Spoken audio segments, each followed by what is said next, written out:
Assalamualaikum warahmatullahi wabarakatuh. Alhamdulillahillazi an'amana bini'matil iman wal islam. Wa nusalli wa nusallimu ala khairil anam sayyidina Muhammadin wa ala alihi wa sahbihi rasulillahi ajmain.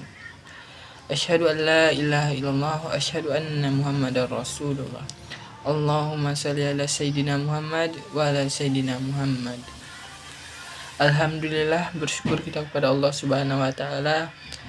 Hingga detik ini kita masih diberikan kesehatan, nikmat hidup sehingga kita dapat mengikuti matkul teori dan apresiasi sastra anak SD. Dan selawat kita kirimkan kepada baginda Rasulullah sallallahu alaihi wasallam kita.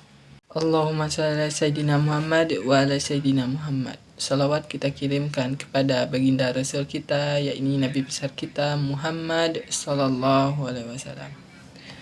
Baiklah, yang saya cintai dan saya sayangi itu teman-teman yang satu perjuangan dengan saya, dan yang saya hormati dosen pengampu yaitu Dr. Chandra MPD.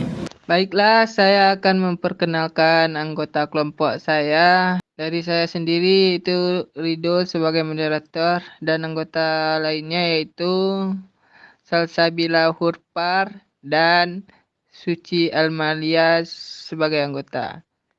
Baiklah, langsung saja kita masuki materi kita. Pembacaan pertama dibacakan oleh teman saya yaitu Caca.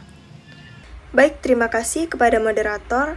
Sebelumnya, perkenalkan nama saya Salsabila Hurpar Usman dengan NIM 23129246. Di sini saya akan menyampaikan materi mengenai pengertian sastra anak.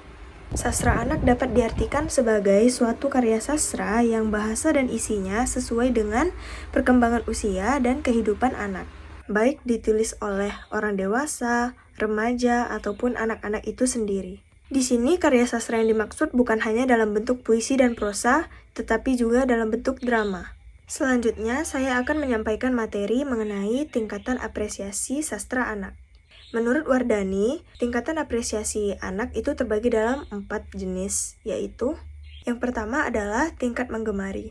Hal ini ditandai oleh adanya ketertarikan terhadap buku-buku sastra dan ingin membacanya dengan sungguh-sungguh. Yang kedua, tingkat menikmati, yaitu mulai dapat menikmati cipta sastra karena mulai tumbuh pengertian. Yang ketiga adalah tingkat mereaksi, yaitu mulai adanya keinginan untuk menyatakan pendapat tentang cipta sastra yang sedang dinikmati. Dan yang terakhir adalah tingkat produktif, yaitu mulai menghasilkan cipta sastra di berbagai media massa seperti koran ataupun majalah. Baik, sekian penyampaian materi dari saya kembalikan kepada moderator. Baiklah, terima kasih kepada Caca yang telah membacakan materinya. Pembacaan yang kedua dibacakan oleh teman saya yaitu Suci Almalia. Baik, perkenalkan nama saya Suci Almalia dengan NIM 23129089. Baik, di sini saya akan menjelaskan tentang manfaat apresiasi sastra anak. Yang pertama itu mengembangkan imajinasi. Nah, dengan membaca buku cerita-cerita anak, tentunya imajinasi anak tersebut meningkat. Dengan cara tersebut, anak lebih kreatif dalam berpikir. Yang kedua, ada meningkatkan keterampilan bahasa. Nah, sebagai hasil penelitian menunjukkan bahwa manfaat karya sastra dalam pembelajaran dapat meningkatkan keterampilan berbahasa. Nah, dengan rajin baca cerita, anak tersebut lebih makin jago bahasanya.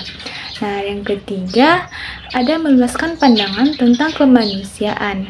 Nah, jadi cerita-cerita anak, dengan membaca-baca cerita anak, juga bisa membuka wawasan anak tentang kehidupan dan perasaan manusia. Jadi anak tersebut lebih paham tentang orang lain dan dunia di sekitarnya.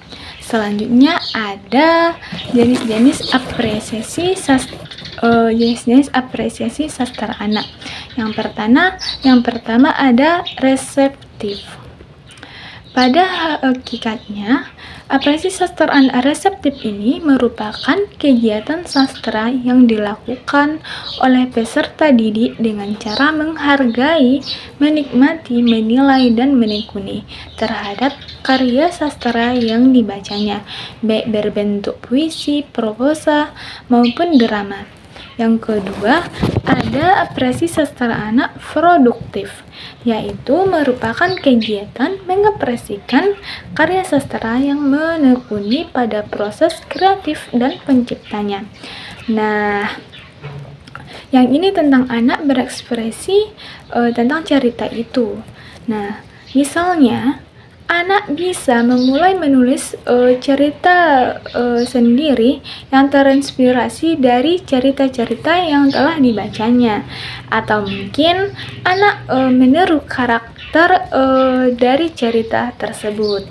Intinya, anak jadi lebih aktif dalam menghasilkan sesuatu dari dirinya pada cerita yang disukainya. Jadi, keduanya punya peran penting dalam membantu anak memahami dan menikmati sastra anak dengan cara yang berbeda-beda. Sekian dari saya, selanjutnya akan saya alihkan kepada moderator. Terima kasih kepada Suci Amalia yang telah membacakan materinya. Baiklah, sekian penampilan dari kelompok kami. Saya tutupi dengan Assalamualaikum warahmatullahi wabarakatuh.